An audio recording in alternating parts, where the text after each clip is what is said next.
একটা অবাক করা হাদিস শোনায়।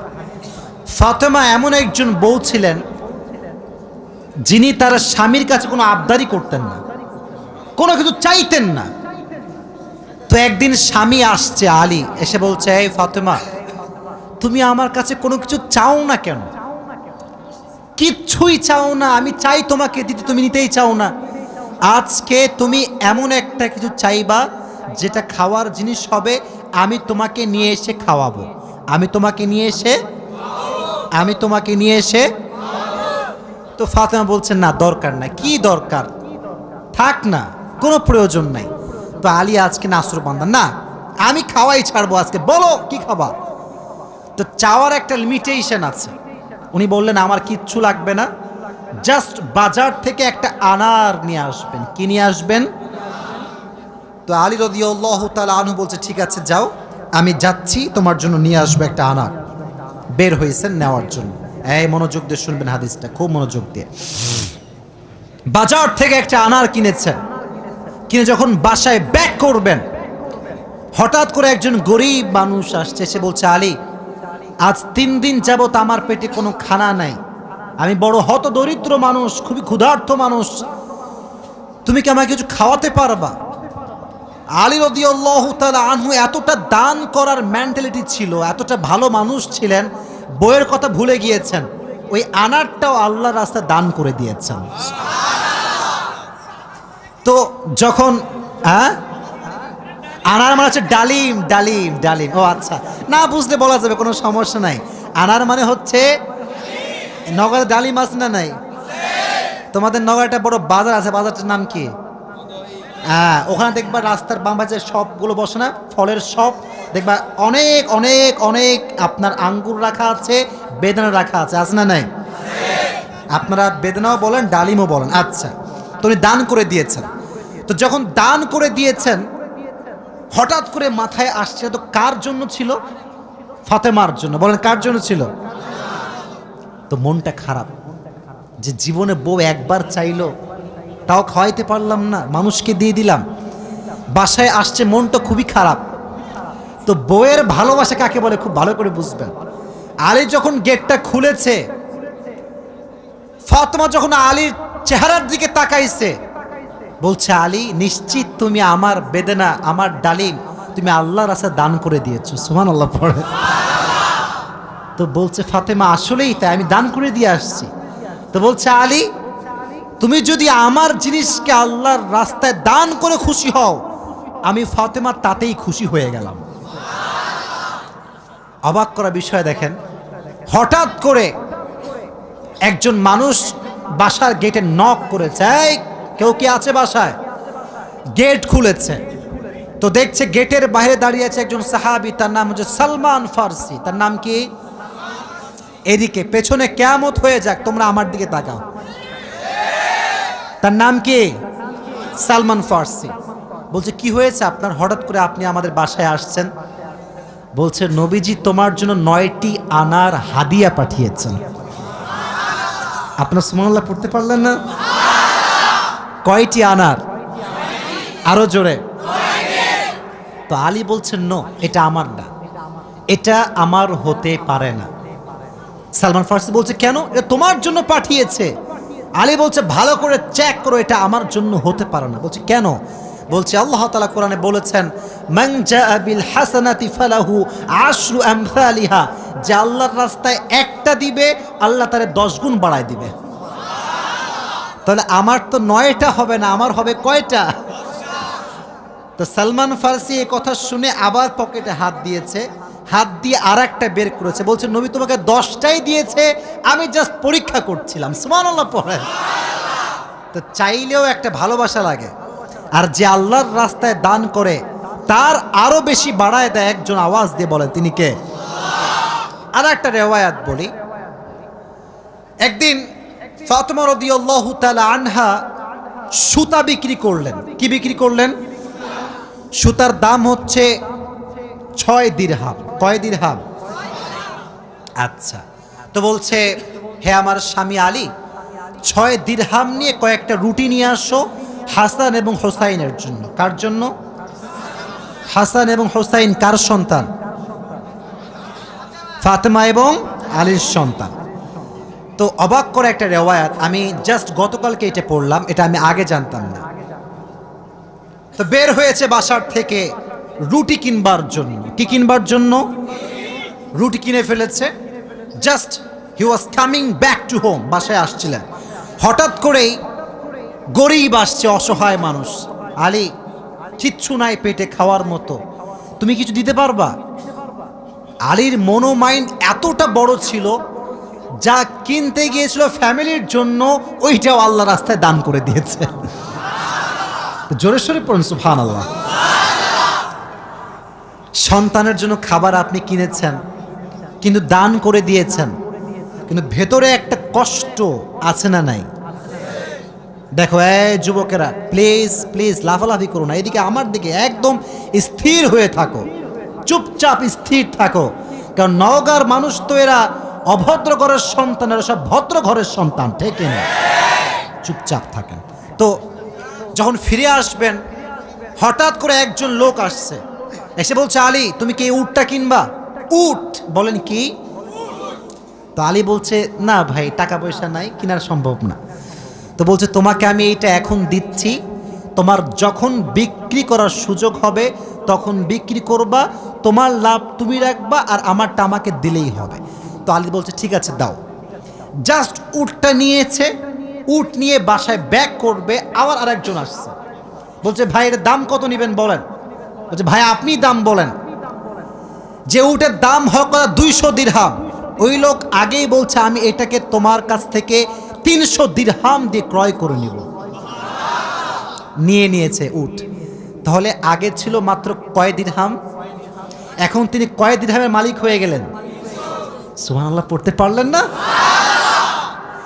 এখন এই যে 300 দিরহামের মালিক যাকে দিবে, লভ্যাংশ খুঁজে পায় না। কই গেল লোকটা? লোক আর খুঁজে পায় না, না পেয়ে বাসায় আসছে। যখন গেট খুলেছে, গেট খুলেই দেখছে নবীজি তার বাসার ভেতরে বসে আছে। বলছে, আলী আজকের ঘটনা তুমি বলবা নাকি আমি বলবো? বলছে, নবী আপনিই বলেন। বলছে, তোমার কাছে সর্বপ্রথম যিনি উট বিক্রি করেছিলেন তিনি আর কেউ নন, তিনি হচ্ছেন জিবরাইল। আর যিনি ক্রয় করেছেন 300 দিরহাম দিয়ে, সে কোনো মানুষ নয়, তিনি হচ্ছেন ইসরাফিল। কেন নবী, এটা কেন আমার সঙ্গে হলো? বল, তুমি যে নিজে না খেয়ে মানুষকে খাওয়াইছো, এটা আল্লাহর কাছে বড্ড ভালো লেগেছে। তো আল্লাহ তোমার এত বেশি বাড়ায় দিয়েছে যে তুমি কল্পনাই করতে পারো না। সুবহানাল্লাহ পড়েন। তাহলে প্রিয় ভাইয়েরা, আল্লাহর রাস্তায় দান করার জন্য আলী এবং ফাতেমার থেকে শিক্ষা নেওয়ার দরকারটা আছে না নাই? যতটুকু পারি নিজেও খাবো, মানুষকেও দিব। নিজে খাবো, মানুষকে দিব না, এটা স্বার্থপর ছাড়া কিচ্ছু হতে পারে না। আমরা স্বার্থপর হব না, ভালোবেসে যাব। আল্লাহ ভালোবাসার মন আমাদের দান করুক, পড়না আমিন। আর একটা হাদিস, আচ্ছা বলেন তো পরিবারের, আচ্ছা এখানে সব যুবক আমার মনে হয় আমরা মধ্যবিত্ত পরিবারের সন্তান, ঠিক আছে না প্রিয় ভাইয়েরা? শোনেন একটা কথা বলি, অনেক সময় অনেক যুবকের মন খারাপ হয় যে হুজুর শখের একটা R15 নাই, শখের একটা আইফোন নাই, ঠিক আছে না প্রিয় ভাইয়েরা? শখের একটা গাড়ি নাই, শখের একটা বাড়ি নাই। অনেকের এটা কষ্ট থাকে, না বললে হবে না, এটা মানুষ হিসেবে কষ্ট লাগে, ঠিক আছে, কিন্তু মাথায় রাখবা, এদিকে হাদিস বলছি, গরিবরা, মধ্যবিত্তরা বড়লোকের চাইতে 500 বছর আগেই জান্নাতে প্রবেশ করবে। এবার খুশি না বেজার? এবার হাদিস শোনা। হঠাৎ করে একদিন আলী এবং ফাতেমার ঘরে এতটা অভাব, ভাত নাই, চাল নাই, ডাল নাই, কিচ্ছু নাই, একেবারে 3 দিন যাবত না খাওয়া। কয়দিন? এটাই কম মনে হচ্ছে আপনার কাছে? কম না বেশি? আপনি বিশ্বাস করেন, আজকালকার যুবকরা বডি বিল্ডিং করে, ইভেন তার 6 প্যাক বডি আছে, কিন্তু রোজা রাখতে চায় না। এই এলাকায় মনে হয় নাই? খবর লাগাবেন না, আপনার ভাবিও রোজা রাখে না, খবর লাগায় না। বলবেন যে ভাবি হোয়াট ইজ দিস, রোজা রাখেন না এখন? বলছে বাবা গায়ে শক্তি নাই, দুর্বল। একদিন এক যুবককে বললাম, কিরে তুই আমার ওয়াজ শুনিস না? বলছে অবশ্যই শুনি। তাই রোজা রাখিস না কেন? বলছে যে ভাই রোজা রাখলে বডি কমে যাবে। নাউজুবিল্লাহ পড়তে পারলেন না প্রিয় ভাইরা? কয়েকদিন যাবত না খাওয়া। এবার আলী রাদিয়াল্লাহু তাআলা আনহু বাধ্য হয়ে গিয়েছেন, আর পারছেন না। বলছে ফাতেমা যাও, বাবার কাছে যাও, বলো আব্বাজান বাসাতে খাবার মতো কিছু নাই, আপনার কাছে কিছু হবে খাওয়ার মতো? আহা, ফাতেমা যখন ঘরে আসছেন, নবীজি ঘর খুলে দিয়েছেন। দেখেন বাবা এবং মেয়ের ভালোবাসা কত সুন্দর। ফাতেমা বলেন নাই যে আব্বাজান কিছু লাগবে। যখন গেট খুলেছে, মেয়ের চেহারা দেখেছে, আব্বা বুঝে গিয়েছে মেয়েটা আমার ক্ষুধার্ত হয়ে আমার কাছে এসেছে। সুবহানাল্লাহ পড়ে ডাক দিয়ে বলছে ফাতেমা তোমার অবস্থা কি বলো, কি হয়েছে তোমার? ফাতেমা রাদিয়াল্লাহু তাআলা আনহা ডাক দিয়ে বলছে আব্বাজান আজ 3 দিন যাবত আমাদের বাসায় কোনো ভাত নাই, ডাল নাই, চাল নাই, গোস্ত নাই, কিচ্ছু নাই। আমি আপনার কাছে একজন ক্ষুধার্ত নারী হয়ে এসেছি কিছু নেওয়ার জন্য।